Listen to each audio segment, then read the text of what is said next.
Այդ համաձայնագրի մեջ խոսում են ինչ որ 300,000 ադրբեջանցիների մասին, փախստական ադրբեջանցիների մասին, որոնք շատ մեծ հավանականություն կա, որ արդեն պայմանավորվել են, որ պիտի գան Հայաստան։ Հիմա պատկերացրեք ինչ որ մի համամասնությամբ այդ 30,000-ին պիտի տեղակայեն Շիրակի մարզում, որից 20,000-ը օրինակ պիտի ապրի Գյումրիում։ Ես ուզում եմ տեսնել Գյումրիի այն համայնքապետի, ով իր համաքաղաքացիների ուլի դեմքով կանգնելու է եւ ասելու է դե հա թողան ադրբեջանցիները ապրեն։ Ուզում եք ձեր հետ ապրեն ադրբեջանցիները։ Ինձ թվում է ոչ մեկ չի մոռացել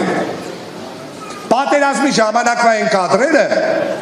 երբ տարեց տղամարդուն ու երիտասարդին փաթաթեցին եռագույն դրոշով ու գնդակը հարեցին։ Այդ բայրակները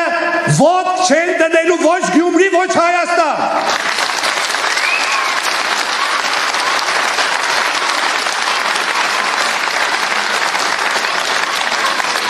Ու եթե Հայաստանի Հանրապետությունում չկա իշխանություն, որը դրան դիմանալու է, Ռադը պետք է քաշի գնա այս երկրից։